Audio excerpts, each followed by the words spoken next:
This is Kurt Ratzlaff with the Kansas chapter of Backcountry Hunters and Anglers. And occasionally, Kansas Department of Wildlife and Parks is approached by a farmer or a rancher who would like to sell their farm or ranch to the state.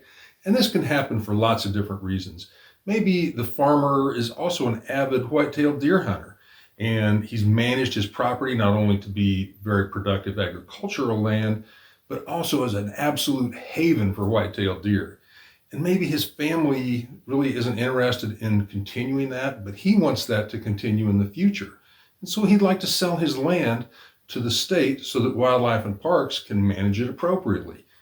Or maybe it's a rancher who had land right next to a state wildlife area, and he saw how they managed their land, and he also liked the thought of helping people get out into the great outdoors, and he wants to sell his land to the state to do that. And it would seem that this wouldn't be a problem, right? But unfortunately, in Kansas, there is a problem.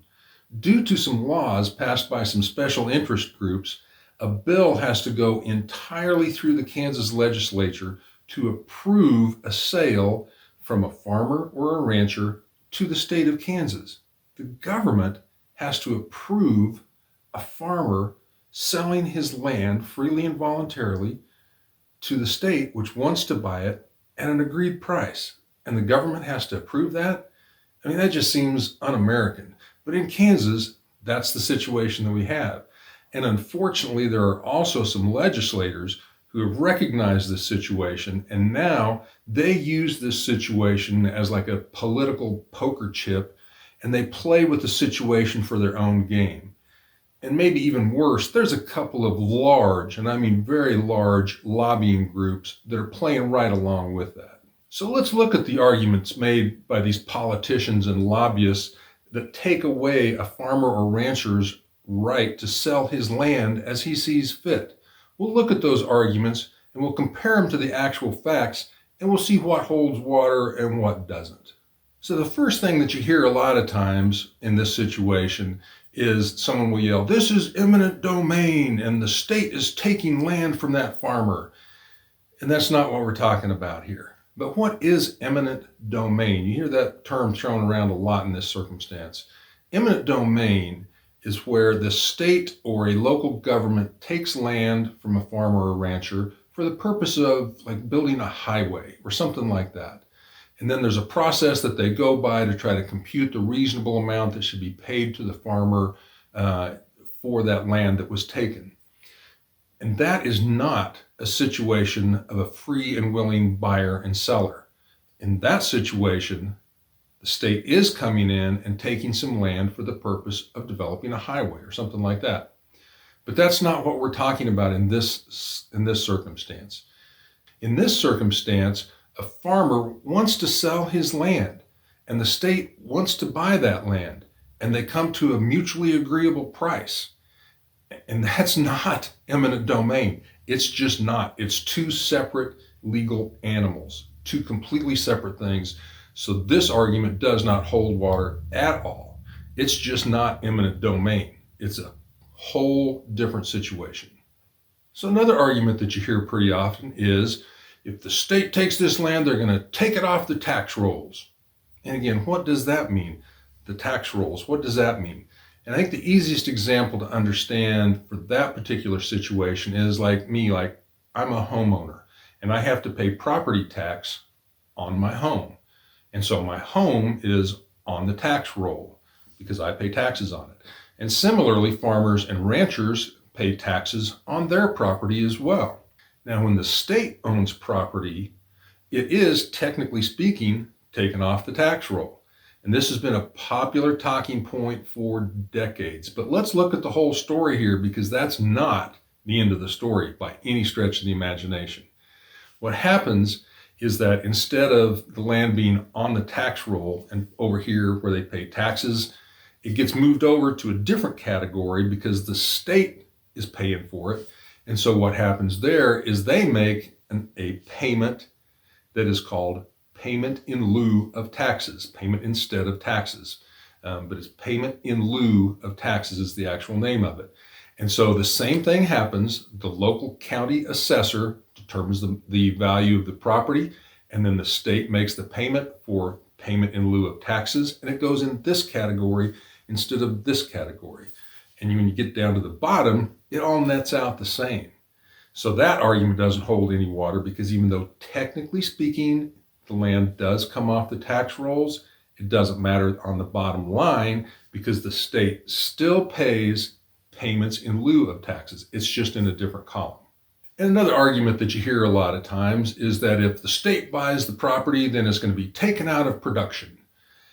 And that, first of all, assumes that there is no agricultural production on state lands. And if you've spent any time at all on state wildlife areas or public hunting areas, you'll know that there are large chunks of land that are out there that are farmed. You've seen it. It happens all the time. In almost every situation, the state will lease part of the land to a local farmer and have some production off of it. Now, is it farmed fence to fence? No, it's not. The difference is it's being farmed for production of wildlife, to provide hunting opportunities, things like that, instead of trying to see how much they can get out of the land. But now let's look at a similar situation, in that if a farmer or rancher wants to sell their land to a corporation that wants to build a housing development next to a city or something like that, they can sell that land without going through the legislature, and all of the production is lost from that land forever. So that argument doesn't hold any water either. So here's another argument that gets thrown out. The state shouldn't be buying up all the farmland. Let's just hold on a minute there. Let's stop and look at some numbers. The state of Kansas, like from north to south and east to west, covers about 53 million acres. And about 45.8 million of those acres are farmland and ranch land. Now, the Kansas Department of Wildlife and Parks manages about 124,000 acres. That's 0.27% of the farmland. And I didn't say 27%, I said 0.27% of the farmland in Kansas. I mean, that's a joke, right? Like the state's going to go around and buy up all the farm ground when they're starting off with 0.27%. I don't think there's any worries anytime, anywhere of the state buying up all the farmland. And if we want to look at it a different way, did you know that of the 50 states in America, Kansas is 49th in percentage of public lands? That's right, that's next to the bottom, nearly the worst. 49th out of 50 in percentage of public lands. I mean, yay, we beat Rhode Island. I mean, come on. Surely we can do a little bit better than that. Kansas is made up of incredible agricultural land, and the agricultural community is going to be the driver of the state's economy forever. That's the way it hopefully is going to stay forever. But it would seem to me that we can certainly do a little better than that. I mean, you'd think that we could do better than like Connecticut. They have 3 times the percentage of public lands that we do.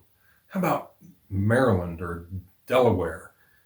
They've got nearly 4 times, each of them, 4 times the percentage of public lands that we do.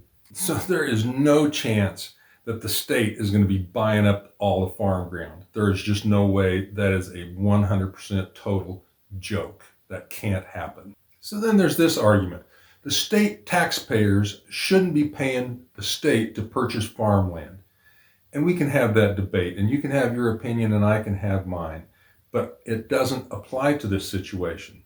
Wildlife and Parks, the Kansas Department of Wildlife and Parks, receives no money from the state general revenue fund. None. Kansas Department of Wildlife and Parks is completely user fee based. It is a user fee based entity.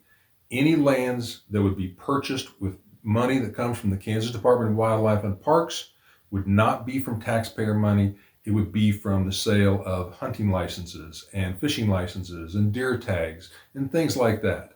And so that argument doesn't even apply to the situation that we're talking about. And really, that's about it for their arguments. Crazy, right?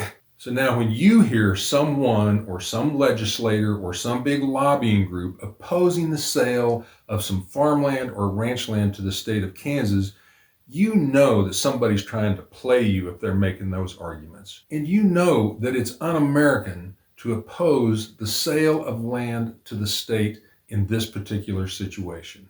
And even better than not opposing the sale of land to the state, how about we change that law? How about we change the law that requires the government's approval for a farmer to sell his land if he so desires to the state? How about we get rid of this overreach by the legislature and allow farmers and ranchers to sell their property to the state if that's what they want to do? What we don't need is politicians and lobbyists telling farmers who they can sell their property to and who they can't sell their property to. That's un-American. Contact your legislator today and feel free to forward this information to them.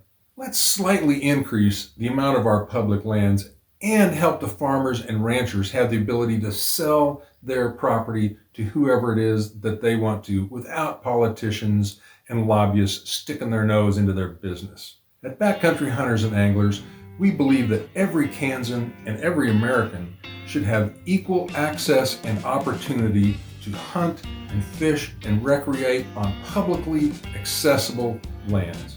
And one of the best ways to do that is to help farmers and ranchers be able to sell their property to the state if that's what they want to do.